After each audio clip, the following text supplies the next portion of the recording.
حالیہ دنوں عمران خان صاحب نے اقوام متحدہ میں تقریر کی۔ اس تقریر کے بعد مجھ سمیت تمام لوگوں نے اس تقریر کی تعریف کی اور کہا کہ عمران خان صاحب بہت عمدہ بولے، بس بولے، یہ بات واضح کی کہ بولے، اور امید ہر بندے نے یہی کی کہ عمران خان اس پہ اب عملی اقدامات کریں گے، اب یہ بات تقریر تک نہیں رہے گی، امید یہ کی۔ لیکن میں نے دیکھا کہ اس تعریف کے دوران کچھ علماء نے بھی تعریف کی، جس میں مفتی تقی عثمانی صاحب، مولانا طارق جمیل صاحب اور دیگر بہت سے علماء نے تعریف کی کہ مولانا عمران خان صاحب نے بہت عمدہ گفتگو کی۔ اس میں یقینی طور پہ کوئی دو رائے نہیں کہ عمران خان نے گفتگو بہت عمدہ کی۔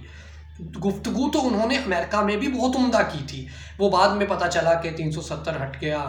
35 کو ختم کر دیا، کشمیر کا انڈیا میں انضمام کر دیا، یہ بات کی بات ہے، ورنہ تو عمران خان صاحب تو ورلڈ کپ جیت کے آئے تھے۔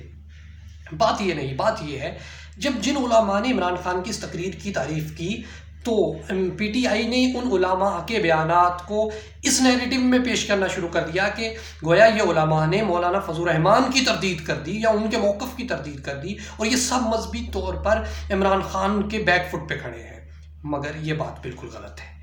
نہ تو ان علماء نے کہیں یہ کہا کہ عمران خان مولانا فضل الرحمان کے سے بہتر ہے یا مولانا فضل الرحمان کا موقف عمران خان کے مقابلے میں غلط ہے۔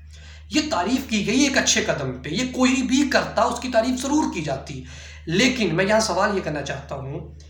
آج تو ان علماء کی قدر آپ کو بہت ہوئی، زیادہ دور کی بات نہیں، فواد چودھری کے بیانات کو اٹھا کے دیکھ لیجئے کہ مدارس بنائے گئے، ان مولویوں نے اسلام پاکستان کو پیچھے کر دیا، مدارس نہ ہوتے تو آج پاکستان ترقی کر چکا ہوتا، ہم پہاڑوں کے دور میں جی رہے ہیں، پتھروں کے دور میں جی رہے ہیں، یہ نیریٹو تھا، اور کہا گیا کہ پاکستان ایک اسلامی ملک سے ایک سیکولر ملک کی طرف جا رہا ہے، ایسے نیریٹو کریٹ کیا گیا، اور فواد چودھری کی علماء کے بارے میں بکواسات کہیں سے چھپی ہوئی نہیں ہے۔ ان سب چیزوں کے بعد آج آپ کو علماء کی بہت قدر ہونے لگ گئی، آج مفتی تقی عثمانی بھی اہم ہو گئے، مولانا طارق جمیل بھی اہم ہو گئے۔ میں یاد کروانا چاہتا ہوں مولانا طارق جمیل صاحب کے اس وقت کو جب انہوں نے نواز شریف سے ملاقات کی تھی، اور اس ملاقات کے بعد ان پر جس طرح پی ٹی آئی نے تنقید کی تھی، وہ درباری ملا کہا تھا، اور یہاں تک کہا گیا تھا کہ جب کسی عالم کو کسی دربار میں جاتے ہوئے دیکھو تو سمجھ لو کہ یہ بندہ ٹھیک نہیں ہے، اس طرح کے بہت سی مقولے ہمیں سننے کو ملے۔ آج یہ علماء اتنے اہم کیوں ہو گئے؟ صرف اس وجہ سے کہ مولانا فضل الرحمان ایک مذہبی طاقت لے کے آ رہے ہیں، اور اس مذہبی طاقت کا خوف عمران خان کو یقینی طور پہ ہے، اور یقینی طور پہ مدارس کی 30 لاکھ تعداد، اس کے ساتھ مولانا کی ایک مذہبی تشخص جو 3 صوبوں میں بہت مضبوط ہے، پنجاب میں بھی مدارس کی بہت بڑی طاقت ان کے ساتھ ہے، اس کا خطرہ حکومت کو موجود ہے، حکومت اس کو محسوس بھی کر رہی ہے، بار بار ہمیں یہ نظر بھی آ رہا ہے کہ اس خطرے کو ختم کرنے کی کوشش کی جا رہی ہے، یا اس خطرے کو زائل کرنے کی کوشش کی جا رہی ہے۔ اب ان علماء نے جنہوں نے عمران خان کی تعریف کی، ان کے نیریٹو کو اس انداز میں پیش کیا گیا کہ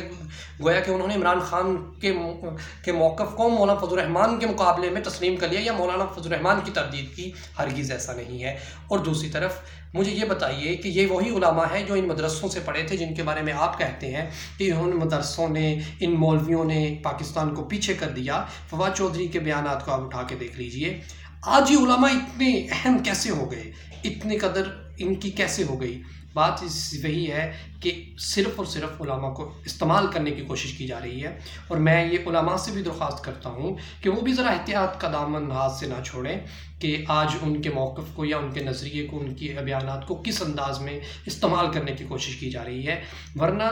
وہی حال ہوگا جو پہلے ہوتا ہوا ہے کہ علماء کو استعمال کیا جائے گا، بعد میں ٹیشو پیپر کی طرح پھینکنے کی کوشش کی جائے گی، جس طرح پچھلے دوروں میں ہوتا ہوا ہے۔ اور پی ٹی آئی بھی تھوڑا احتیاط کا مظاہرہ کرے کہ علماء کی ایک تعریف کو پورے نیریٹو کے طور پہ نہ لیا جائے، یا پوری تائید یا پورے عمران خان کے ہر قدم کی تائید کے طور پر نہ لیا جائے، اور ہمارے علماء کو بھی احتیاط کرنی چاہیے۔